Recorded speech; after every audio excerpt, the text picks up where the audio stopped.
अस्सलाम वालेकुम। वो आप तो आज बैठे हुए हैं, उनके लिए तो अलग लेक्चर है ना, दुरूद शरीफ पढ़ लें।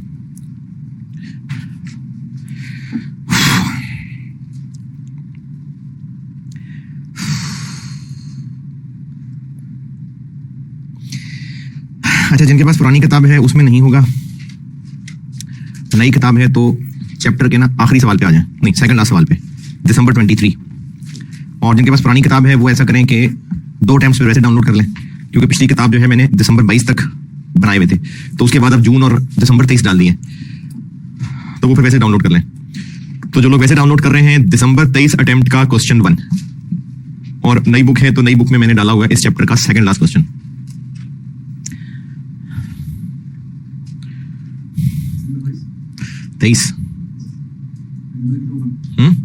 दिसंबर 23 का क्वेश्चन 1, जिन्होंने पास पेपर खोलना है तो दिसंबर 23 क्वेश्चन 1 पढ़ ले। मैं करता हूं इसमें एक छोटी सी चीज, वो अभी नहीं पढ़ाई हुई, उसके अलावा बाकी कर लेंगे।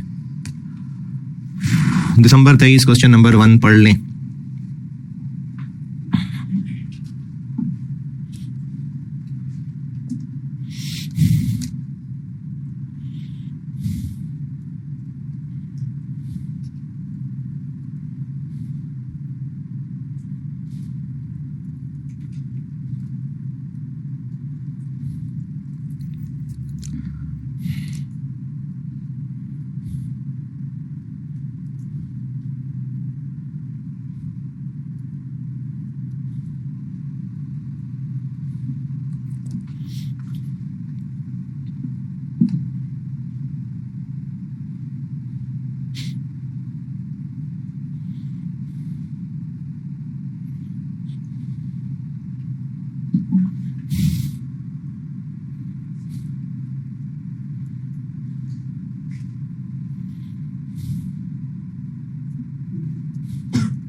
हाँ जी, पढ़ लें तो करूं।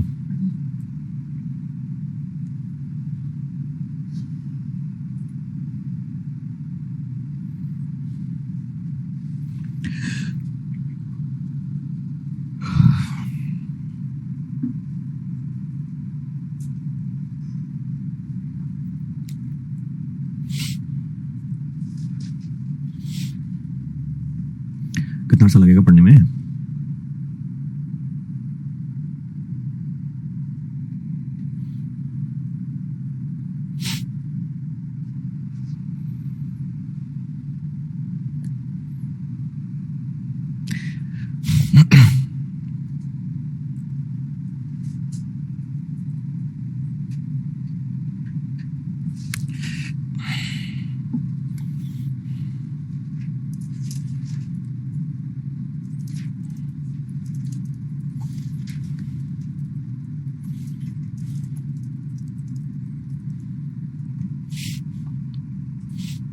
पढ़े ही जा रहे हैं, भी नहीं पढ़ा पूरा। दिसंबर 23 पूरा पेपर तो नहीं पढ़ रहे, क्वेश्चन 1 सिर्फ।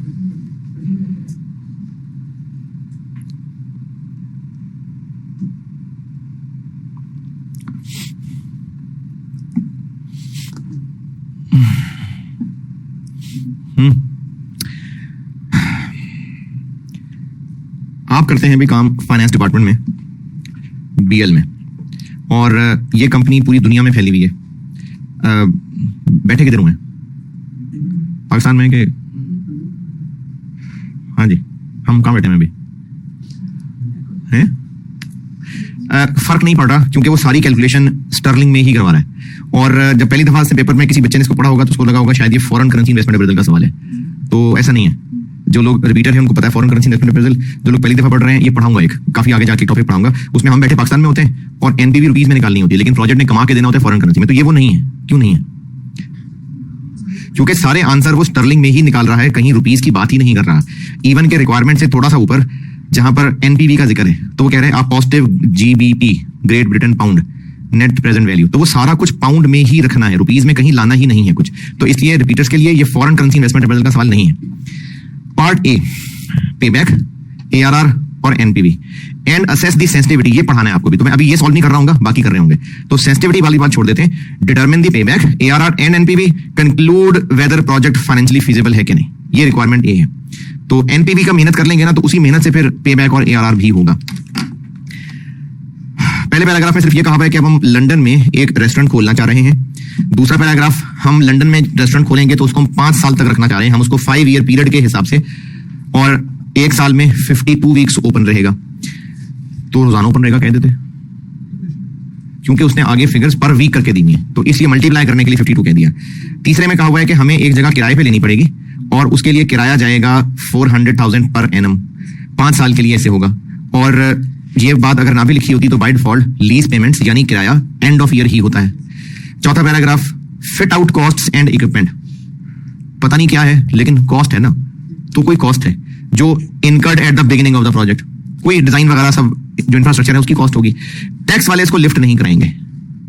The expenditure is not eligible for tax relief, यानी टैक्स डेप्रिसिएशन नहीं निकाल रहे होंगे हम, ये इस लास्ट सेंटेंस का मतलब है। तो फिर स्ट्रेट लाइन क्या है? ये अकाउंटिंग डेप्रिसिएशन है, क्योंकि पता नहीं क्या बकॉल्ट है, बैकॉल्ट है, क्या है, चलो बैकॉल्ट डेप्रिशिएट करता है, यानी अकाउंटिंग डेप्रिसिएशन। क्योंकि टैक्स वाले इसको लिफ्ट नहीं करवा रहे, तो टैक्स डेप्रिसिएशन नहीं है, अकाउंटिंग डेप्रिसिएशन है। आगे नंबर ऑफ कवर्स, पता नहीं क्या है, चलो उसने खुद ही कह दिया मील सर्व्ड, नंबर ऑफ खाने। तो हम जो पर बंदा खाना, पर बंदा, पर वीक, पर बंदा, पर वीक, हाँ जी, एक बंदा तो 500 खाने नहीं खाएगा ना, तो 500 खाने बिकेंगे एक हफ्ते में। दूसरे साल में लोगों को पसंद आ जाएगा रेस्टोरेंट, तो 750 खाने एक वीक में, और उसके बाद फिर 1000। और एवरेज रेवेन्यू यानी जितने कम खाना बेचेंगे वो 50 स्टर्लिंग है, लेकिन इसमें हमारा जो ग्रॉस मार्जिन है, यानी आप कह लें जो इसकी प्रोडक्शन कॉस्ट है, तो 50% मार्जिन है। तो नीचे वेरिएबल ऑपरेटिंग कॉस्ट ये क्या है? ऊपर उसने ग्रॉस बता तो दिया, तो फिर नीचे वेरिएबल फिर बता रहे हैं। हाँ जी, है लिखा है वेरिएबल फिक्स क्यों है?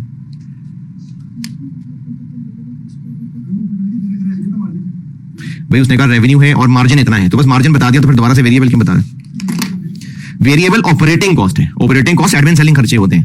ऊपर उसने ग्रॉस मार्जिन बताया, यानी सिर्फ प्रोडक्शन कॉस्ट माइनस की है, तो वेरिएबल कॉस्ट ये एडमिन सेलिंग है। उसके अलावा 4% इन्फ्लेशन रेट है।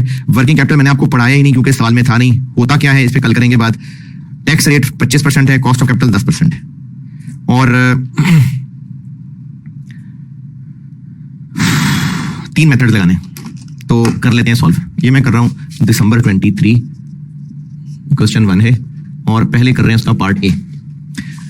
0 1 2 3 4 5। अच्छा, नंबर ऑफ खाने कितने? मील्स कह लें, नंबर ऑफ कवर्स कह लें। ईयर 1 में 500 इंटू 52, 750 इंटू 52 और 1000 इंटू 52। पहला क्या बना? 26,000, 39,000 और फिर 52,000, 52,000 और 52,000। ये हो गए नंबर ऑफ खाने। और हमने सारा सवाल स्टर्लिंग में ही सॉल्व करना है, तो आप स्टर्लिंग भी लिख सकते हैं, थाउजेंड्स भी कर सकते हैं, मिलियन भी कर सकते हैं। अभी जो पिछले सवाल में किया था, कंट्रीब्यूशन ली थी, तो यहां पर भी आप कंट्रीब्यूशन भी ले सकते हैं, ग्रॉस प्रॉफिट, वेरिएबल कॉस्ट अलग अलग भी दिखा सकते हैं। तो कंट्रीब्यूशन ले लें, कंट्रीब्यूशन ले लें। अच्छा, अब वही बात जो पिछले सवाल में थी, हम एग्जामिनर को बता देते हैं कि हम निकालने लगे हैं सीपीयू, वो देख लो जाके वर्किंग वन, और इनटू यूनिट्स तुम्हें ऊपर लिख दी है 1 2 3 4 5। जीपी करंट भी,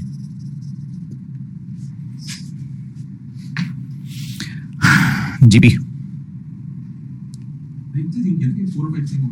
नहीं कहाँ है, and remaining at full capacity in year 3।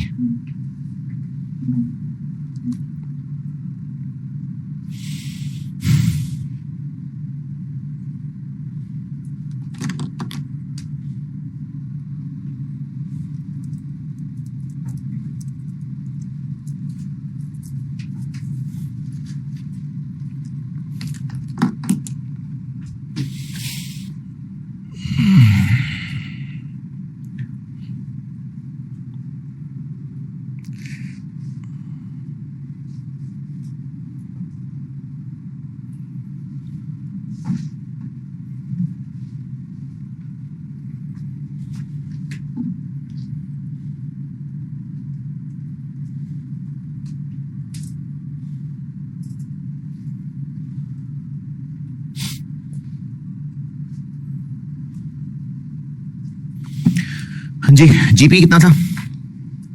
अच्छा, रेवेन्यू कितना है? 50, जीपी 50%, तो 25।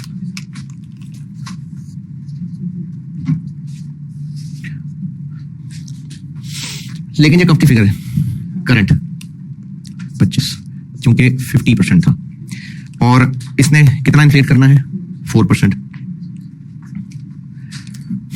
L Y into 26। एक मिनट।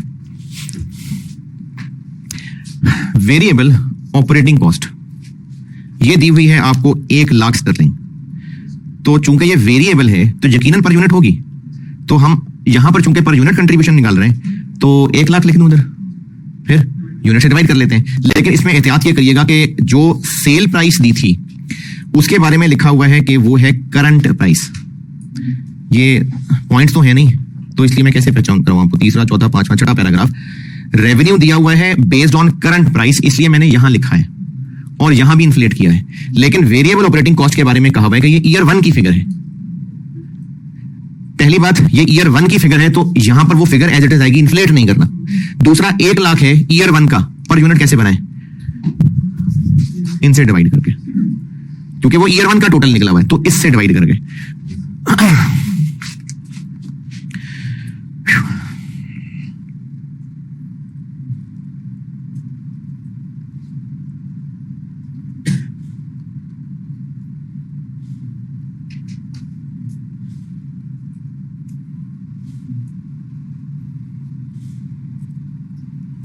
जी, तो ईयर 1 में कितने कवर्स हैं?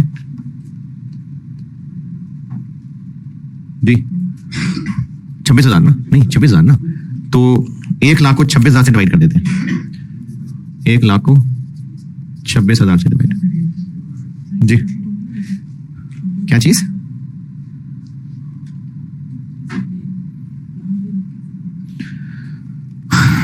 एक लाख यहां लिख देता और उसके बाद नहीं, यहां पर 1 लाख लिखूं, फिर यहां क्या करूं?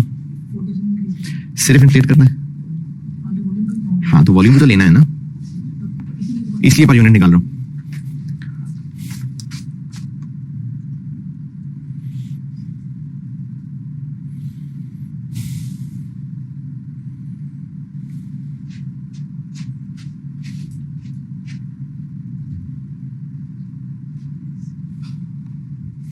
जी जनाब, क्या बना? 3.85। अच्छा, अब ये ईयर 1 और ये ईयर 1 है, इसको इन्फ्लेट करके लिखा है, ये ऑलरेडी ईयर 1 की फिगर है, तो इन दोनों का इन्फ्लेशन रेट 4% है ना, तो इसलिए दोनों फिगर्स बार बार निकालने की बजाय ईयर 1 की फिगर ले लेते हैं 22.15 और इसको फिर हम लोग 1.04 करते जाते हैं। पिछले सवाल में ऐसा इसलिए नहीं किया था क्योंकि सेल प्राइस और वेरिएबल कॉस्ट की इन्फ्लेशन फर्क थी। अब इन दोनों की इन्फ्लेशन 4% है, तो इन दोनों को जो बढ़ाएंगे तो इसको बढ़ा देते हैं। तो अब हम कंट्रीब्यूशन को 1.04 करते जाते हैं, है जी, ठीक है ना। तो 23.04 नहीं समझ आया किसका? सेल्स की। अच्छा भाई, इसने कहा हुआ है कि ये जो वेरिएबल कॉस्ट है ये सेल्स वॉल्यूम ग्रोथ के साथ बढ़ेगा। तो अगर ये ना भी कहता तो वेरिएबल है तो ऐसे ही बढ़ता ना। तो सेल, और यही तो कर रहा हूं मैं, इसको यूनिट से डिवाइड करके पर यूनिट ले आया और उसको फिर नंबर ऑफ यूनिट से मल्टीप्लाई कर देंगे तो बढ़ ही रहा होगा। आगे 23.96 जी, 24.92, 25.92। क्या असम्पशन है? तो संभाल के क्या करेंगे?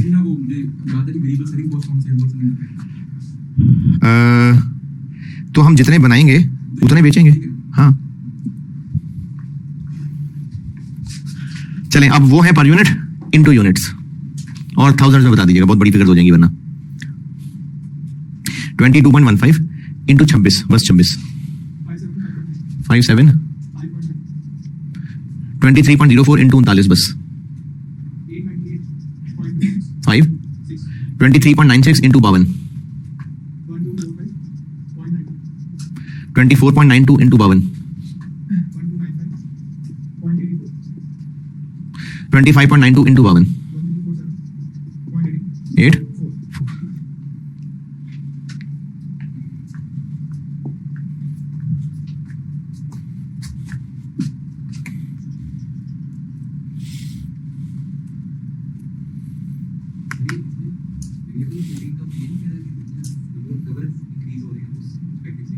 तो यही कर रहा हूँ और क्या कर रहा हूँ।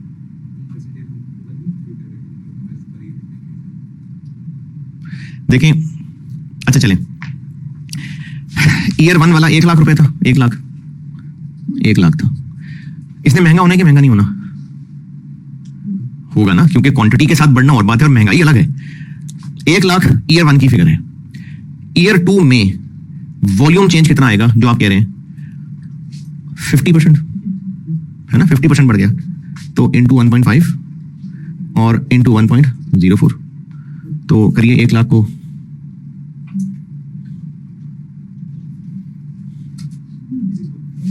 156,000। ठीक है, अब आप रेवेन्यू जो कि 26 रुपए था उसको भी 4% महंगा करें और उसको 39,000 से मल्टीप्लाई कर दें।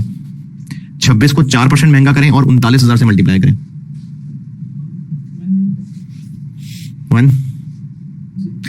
26 इंटू 1.04 इंटू 39,000, 1054560।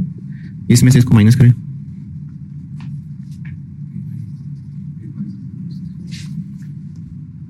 क्योंकि वॉल्यूम के साथ बढ़ना है तो यही किया ना हमने, पर यूनिट निकाला और उस पर यूनिट को हर साल यूनिट से मल्टीप्लाई कर लिया। तो यूनिट्स बढ़ते जा रहे हैं तो टोटल भी बढ़ता जाएगा, उसके अंदर कवर होता जाएगा।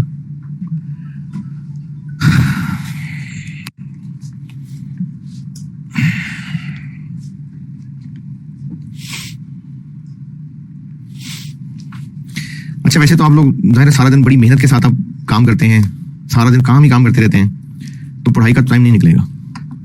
1 साल तो नहीं कर सकेंगे क्योंकि काम बहुत है ना। 1 साल निकल सकता है कि नहीं है? 1 साल का टाइम मैनेज हो सकता है, क्योंकि मेरे सवाल वो बोर्ड पे करने से ज्यादा फायदा आपके करने और मेरे डिस्कस करने से है, क्योंकि उस सवाल में ना कैलकुलेशन टैक्स की बहुत जबरदस्त है। वो मैंने प्लान में तो रखा था आज डिस्कस तो सवाल सॉल्व कर दूं, लेकिन वो जो खुद बनाया हुआ सवाल था वो टाइम ज्यादा ले गया, तो अब उसका टाइम कम है। तो अगर कर देते हैं तो डिस्कस कर लूंगा, कर देंगे। चलिए, ये सवाल तो पूरा कर ही रहा हूं। वो है जी दिसंबर 16 का सवाल है, मेरी बुक में होगा वो क्वेश्चन।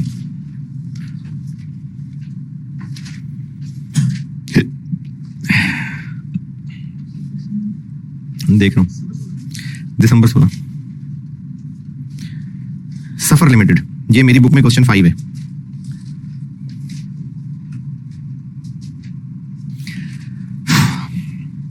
अच्छा, अगर एनपीवी टेक्निक से दो ऑप्शंस को कंपेयर करना हो तो जिसकी एनपीवी ज्यादा है, मतलब डबल सवाल हो जाएगा, वो दो एनपीवी निकलेंगे और जिसकी ज्यादा है। तो आपने ना इस सवाल का पार्ट ए करना है, पार्ट बी मैंने नहीं पढ़ाया, भी सेंसिटिविटी है, तो पार्ट ए कर देंगे तो मतलब आपको पास करे। ये मेरी बुक में क्वेश्चन 5 है, सफर लिमिटेड, विंटर 2016। इसमें ना टैक्स बड़ा मजे का, ये यकीनन किसी टैक्स वाले ने बैठ के पेपर बनाया था। चार्टर्ड अकाउंटेंट्स ही बनाते हैं, प्रोफेशन वाले बनाते होंगे।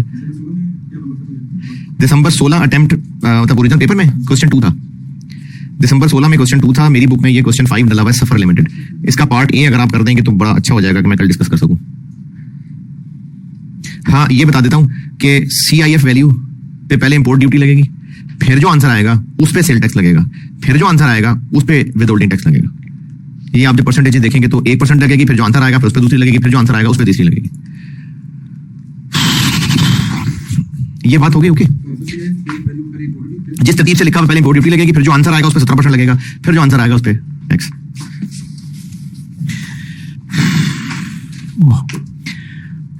अच्छा, कंट्रीब्यूशन से आगे और क्या कैश फ्लो है सवाल में। नंबर ऑफ कवर्स के साथ तो ये दो चीजें ही लिंक थी। उसके अलावा हमने ये प्रेमिसेस लेनी है किराए पे, तीसरा पैराग्राफ, और 4 लाख पर ईयर किराया देना है, और इसने महंगा होना है या नहीं। नहीं, क्यों? ये जो 4% का जिक्र था ना, ये इसने स्पेसिफिकली कहा था कि सेल्स, कॉस्ट ऑफ सेल्स और वेरिएबल ऑपरेटिंग कॉस्ट पे 4% लगना है, तो इसलिए किराया महंगा नहीं होना। ये मैं आपको जो 1-2 टिप्स लिखवाऊंगा इन्फ्लेशन की, कल जब आप ये सवाल कर लेंगे तब लिखवा दूंगा, तो उसमें बता दूंगा ये बात। अगर आपको इन्फ्लेशन स्पेसिफिकली किसी नाम के साथ लिंक कर दी तो बस उनके साथ ही है। तो ये जो हर साल हमने किराया देना है फिक्स्ड 4 लाख, तो ये हमारी फिक्स कॉस्ट हो गई। हाँ जी, हो सकता है, बिल्कुल एग्रीमेंट में तय हो गया, बिल्कुल उस लिहाज से भी ये फिक्स हो सकता है। 400, 400, 400, 400 और 400। 175.9, 498.56, 845.92, 895.84 और 947.84। टैक्स डेप्रिसिएशन है नहीं, अलाउड ही नहीं है, तो बस यही पीबीटी है, और इसी के ऊपर टैक्स रेट लग जाएगा 25%।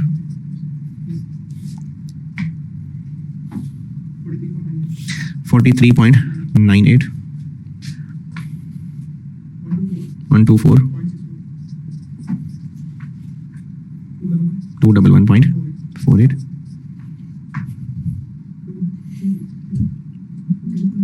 मतलब हकला रहे हैं 2, फिर 2, 3.23696। और वो जो शुरू में फिटअप कॉस्ट हैं, शुरू में 1500 और आखिर में 100।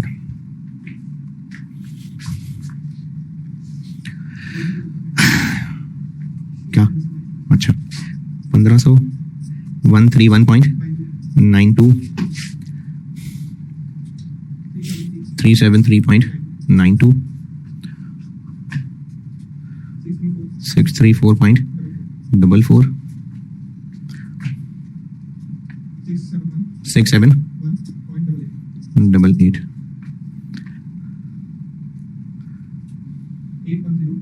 8188।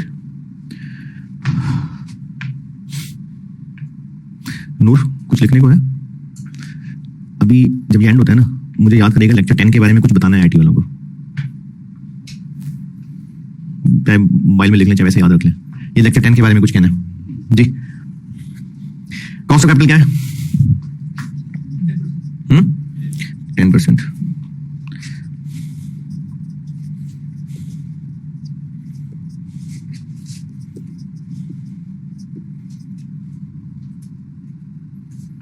ये क्या है? 0.5। अच्छा, 6 to 1।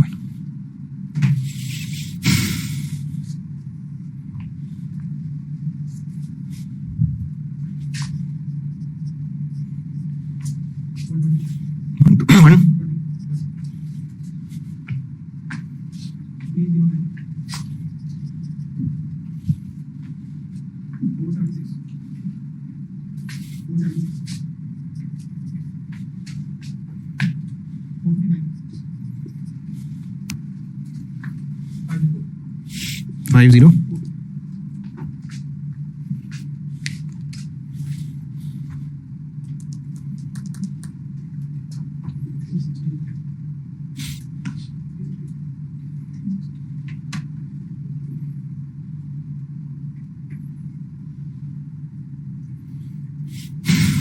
तो एनपीवी कितनी आ गई 3। अच्छा अब ये ना ये है ये 368 ये थाउजेंड्स में था। ये हो गई एनपीवी। और क्या पूछा है? आईआरआर नहीं पूछा, एआरआर पूछा। एआरआर के लिए ये पीबीटी ले लें। एआरआर के लिए पीबीटी चाहिए ना, आई तो है ही नहीं ना, तो पीबीटी चाहिए तो ये ले लें। फिर अकाउंटिंग डेप्शन भी माइनस करनी पड़ेगी, तो एनपीवी यहां क्लोज, उसके बाद हेडिंग आ जाएगी एआरआर। और एआरआर चलो लिख लिया तो एआरआर निकाल देते हैं पहले। ईयर 1 2 बोल के ईयर 1 ईयर 2 जगह कम है तो मैं ऐसे कर लेता हूं। अभी इस वक्त जो हम पीबीटी निकाल चुके कितना 175.9 कितना जी किस तरह नहीं एक और काम करके देता हूं, जगह बचा के देता हूं। हाँ जी 4998.56 845.92 895.84 94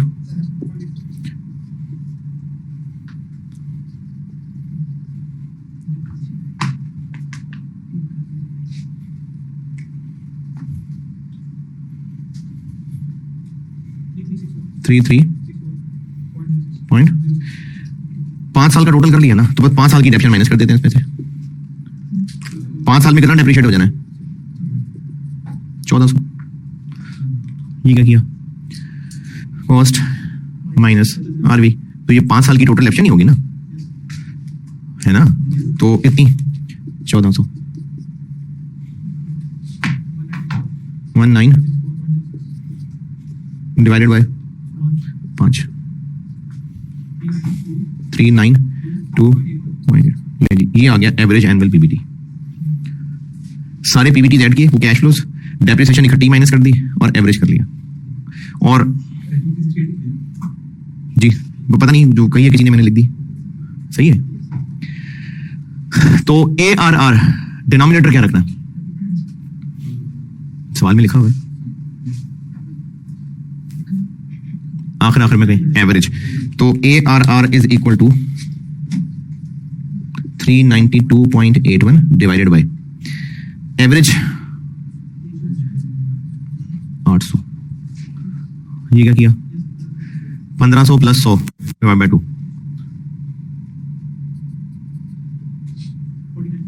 49.1%।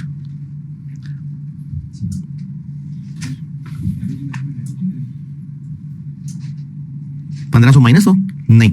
एवरेज इन्वेस्टमेंट का कॉन्सेप्ट होता है कि हम इस काम में जितना पैसा लगाएंगे उस पैसे की इस काम के शुरू में क्या वर्थ होगी एक एक्सट्रीम, और एंड में क्या वर्थ होगी दूसरी एक्सट्रीम। तो इन दो एक्सट्रीम्स का एवरेज कर रहे हैं, तो this plus this divide by 2। पे बैक के लिए कौन से फिगर्स, पे बैक के लिए इससे ऊपर वाली, तो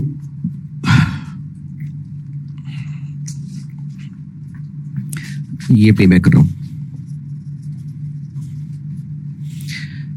0 1 2 3 4 5। Cash flow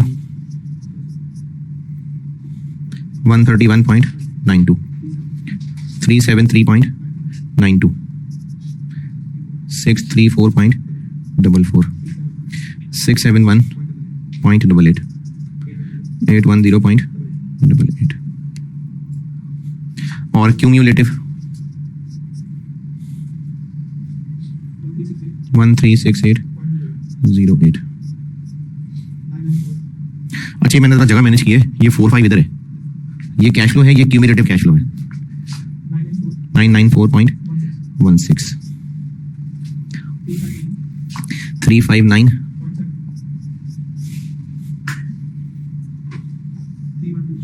312.16।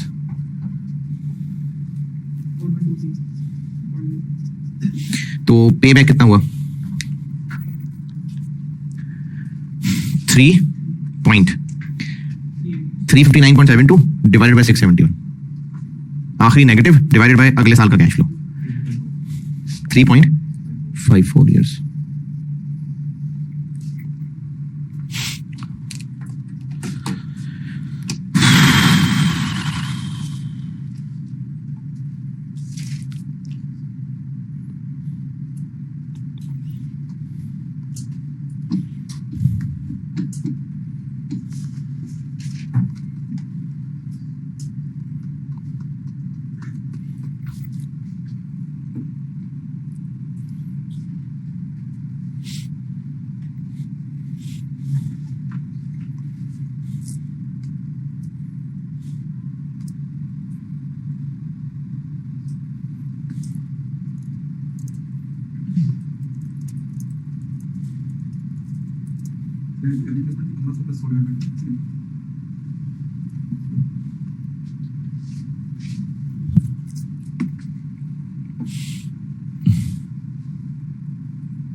हाँ जी, यहां तक पहुंचे तो रिक्वायरमेंट की शक्ल सीधी करके देता हूं।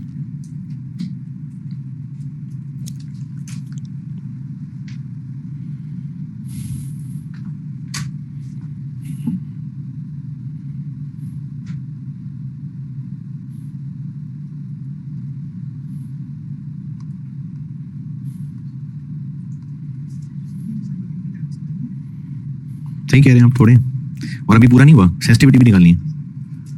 सेंसिटिविटी भी एक कैलकुलेशन होती है जिसमें एनपीवी निकालनी होती है। तो 10 नंबर हाँ बिल्कुल थोड़े।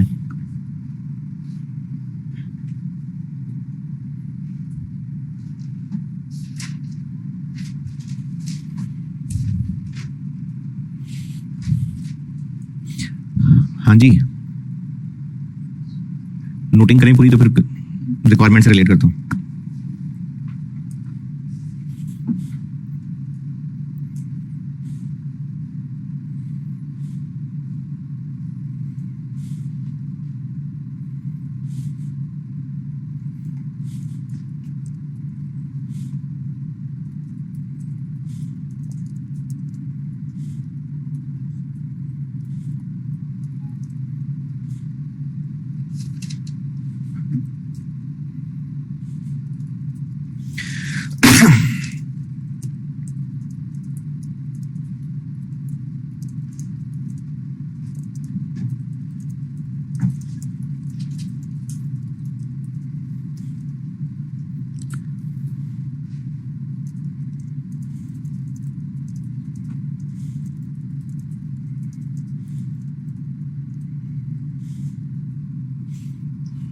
हाँ भाई, चलें रिक्वायरमेंट पे आते हैं।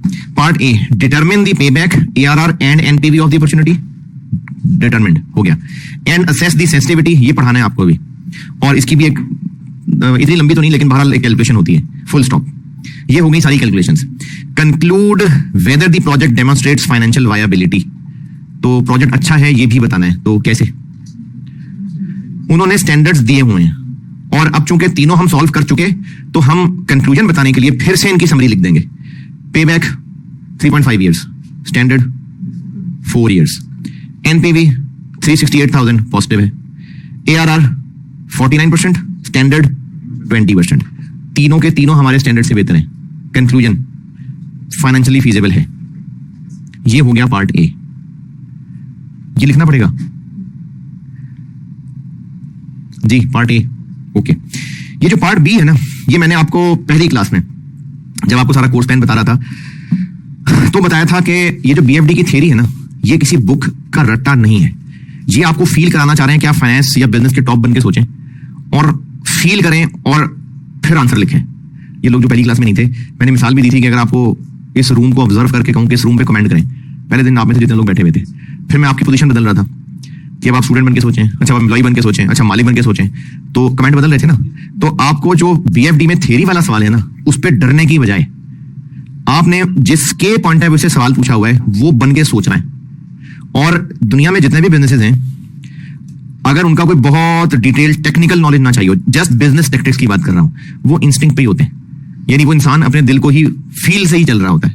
तो थ्योरी वाले सवाल रट्टे वाले नहीं होते, इसलिए बीएफडी में जो रिक्वायरमेंट देख के डर जाए कि ये मैं कहां से लिखूं, चलो आपको ओपन बुक, अब तो खैर मना है, पहले जब ओपन बुक होती भी थी, पार्ट बी का सवाल ही कहीं नहीं है बुक के अंदर, पार्ट बी में जो पूछा हुआ है ना वो बुक में कहीं है ही नहीं, ढूंढते रहे। तो इसलिए ये परेशान होने की बजाय कि थ्योरी का सवाल आ गया, आप जिसके हिसाब से सवाल पूछा है वो बने, इमेजिन करें, 2-4-5 मिनट ले लें इमेजिन करने में, फिर जब आप में फील आ जाए फिर वो सवाल का आंसर कर दे। Recommend with reasons whether first restaurant open करना चाहिए, फुल स्टॉप। अगर बस यहीं तक बात खत्म कर दें तो इसका क्या आंसर है? करना चाहिए क्योंकि फाइनेंशियली फीजिबल है। Your answer should include an assessment of non financial aspects of the expansion and include a discussion. अच्छा, अब ये गैर अखलाकी हरकत है जो आगे की हुई है, ये एक कॉन्सेप्ट है पूरा, और ये एसीसी में पढ़ाया जाता है। रियल ऑप्शंस, ये कॉन्सेप्ट है, ये कुछ सीधी सी बात नहीं है, ये पूरा कॉन्सेप्ट है, ये आईकैप की बुक में नहीं है, तो इसके बारे में सवाल पूछना गैर अखलाकी हरकत थी, लेकिन चले है तो मैं आपको बता देता हूं ये क्या होता है।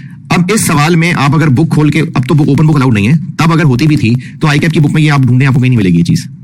तो अब आपने करना क्या है, अपने बकाल्ड का ओनर बन जाना है, और ये बकाल्ड करने क्या जा रहा है, लंदन में रेस्टोरेंट खोलना चाह रहा है, और अभी इस वक्त हैं क्या हम, नहीं आपने तो बॉस को बताना है ना, ये जो रिक्वायरमेंट बी है इसमें आपने रिकमेंड करना है, किसको रिकमेंड करना है, सेठ साहब को ना। तो अब आपने सेठ बन के सोचना है, सेठ बन के सोचेंगे तो आपको फिक्रें पता चलेंगी अपनी।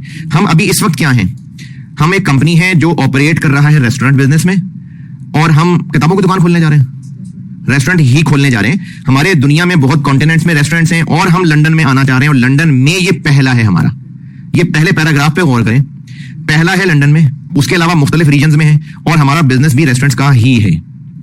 अब आप ओनर बन के सोचेंगे कि नॉन फाइनेंशियल क्या क्या एस्पेक्ट्स कंसीडर किए जा सकते हैं, यानी क्या ऐसी नॉन फाइनेंशियल का मतलब है ये तो फाइनेंशियल हो गया ना, ये तो रुपया पैसा हो गया, रुपए पैसे के अलावा और क्या क्या फिक्रें हो सकती हैं, आपको ओनर बन के सोचें तो कंपटीशन देखना पड़ेगा, वहां के रेस्टोरेंट्स का जो इस वक्त एनवायरनमेंट है हमें उसको असेस करना चाहिए, बिल्कुल ठीक है, कंपैरेटर मार्केट हो गया, हाँ जी, कस्टमर चॉइस, चूंकि लंदन में पहला है तो अब उनको हम मुगलई टिक्का तो शायद नहीं बेच सकेंगे, तो हमें वहां पर उनके कल्चर के भी चैलेंजेस आ सकते हैं, क्योंकि वहां का कल्चर, वहां के लोगों के टेस्ट, वो हमारे लिए चैलेंज हो सकता है, वो कंसीडर करना पड़ेगा, उसको असेस करना पड़ेगा।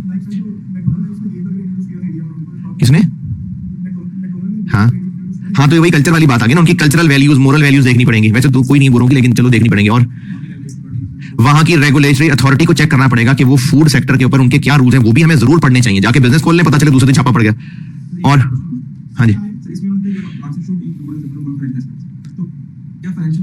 देखें जो पहला सेंटेंस है ना, अगर वो कहता है ना your answer should also include, तो फिर तो आपको ये होता कि जी इसकी भी बात करनी है और कुछ और भी करनी है, उसने कहा यूर आंसर इंक्लूड, क्योंकि पार्ट ए में वो पूछ चुका कि बताएं फीजिबल है कि नहीं, तो इसलिए बेशक हम वो वाली बात दोबारा शुरू कर सकते हैं कि फाइनेंशियली तो फीजिबल है, हमें ओपन करना चाहिए, लेकिन हमें फॉलोइंग एस्पेक्ट्स भी कंसीडर करने पड़ेंगे। तो रेगुलेटरी बात हो रही थी, हाँ जी, पेस्टल एनालिसिस करना पड़ेगा, ये कहां से आ गया, पेस्टल तो थोड़ा ज्यादा हो जाएगा, तो पोर्टर का एनालिसिस भी कर लेते हैं फिर, वो बताता हूं, पहले नॉन फाइनेंशियल फैक्टर्स बता दूं।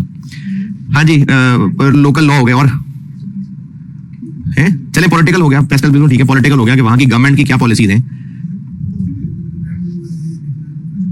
क्या चीज, अच्छा इसमें ना आप जब इसका आईकैप का आंसर पढ़ेंगे तो ये बिल्कुल भी गुमान ना रखिएगा कि यही वर्ड्स लिखेगा तो नंबर मिलेंगे, नहीं, हमने मालिक बन के सोचना है, और वो जो मालिक बन के सोच रहे होंगे वो इंसान ही होते हैं, तो जो आप सोच, बेशक आप गरीब के बाल हैं, क्योंकि सीए में तो गरीब का बच्चा आता है ना, बेशक आप हैं, लेकिन आपने मालिक बन के सोचना है, आएंगे आइडियाज, और जो आइडियाज आपको आएंगे उसमें से मोस्टली बस हिम्मत हौसले के साथ ना बिजनेस का मालिक बन के सोचना है। बहुत सारे लोगों के सही तुक्के लग जाएंगे, बस मसला क्या है, थ्योरी का सवाल, वही दिमाग बंद, ये नहीं करना, जिस कॉन्टेक्स्ट में सवाल पूछा हुआ है वो बन के सोचें, उसके शूज में उतरें, तो काफी सारी चीजें आप सही गैस कर लेंगे, या सारा सही बता रहे, किताब पढ़ के तो नहीं बता रहे, बस सब यही आंसर में ये लिखा हुआ। सप्लाई चेन देखनी पड़ेगी कि सप्लाईज हमारे इजीली अवेलेबल हैं, कहीं वो फॉरनर्स को देके तंग तो नहीं करेंगे, फिर हमने पैसा लेके घर वापस भी आना होगा, तो हमें ये भी कंसीडर करना पड़ेगा कि एक्सचेंज कंट्रोल की पॉलिसीज क्या हैं, तो बिल्कुल ठीक है, सब ऐसी डिस्कशन है। रियल ऑप्शंस होती हैं 3-4 होती हैं। रियल ऑप्शन ये होती है कि हम अभी इस वक्त जो काम कर रहे हैं इसी से कनेक्टेड हमारे पास और क्या क्या ऑप्शंस हैं, यानी अगर अभी फिलहाल ये ना करें तो और क्या ऑप्शंस हैं, इसको छोड़ दें, इसको डिले कर लें, इस पे पांव रख के सस्ता प्रोजेक्ट है, कोई बात नहीं, हम मार्केट में एंटर हो जाएंगे। Option to expand, option to delay, option to abandon, इनको कहते हैं रियल ऑप्शंस। तो ये एसीसी का एक टॉपिक है, ये पढ़ाया जाता है। तो सवाल उठाने वाले ने कहीं से उठाया होगा सवाल, तो उसने रियल ऑप्शंस भी उठा लिए। रियल ऑप्शंस होती हैं options to expand, options to abandon, option to delay. ये अगर आप थोड़ा वैसे भी इंटरनेट पर सर्च कर लेंगे तो आपको 3-4 बातें मिल जाएंगी। हाँ जी, वो एसीसी की बुक में इजीली मिल जाएगा, लेकिन ठीक है, पेज शेयर कर लेना तो मैं वो पेज भी नहीं, अगर पूरी बुक ही देनी तो मैं पूरी बुक, हाँ वो कागज शेयर कर लेना तो मैं वो शेयर करवा दूंगा। तो ये 5 नंबर का सवाल, ओके। वो ना मैं खुद भी सर्च करके वो कागज ही शेयर कर देता हूँ कि रियल ऑप्शन होती क्या है। ऑप्शन टू अबेंडन होती है, ऑप्शन टू एक्सपेंड होती है, ऑप्शन टू डिले होती है, इस तरह की ऑप्शन होती है। हाँ जी, अब बताएं इस सवाल के बारे में और आपके क्या अशकाल हैं। और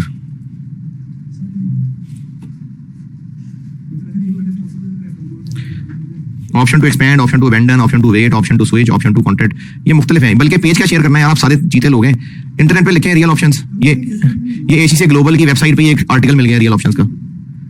ये मैं इधर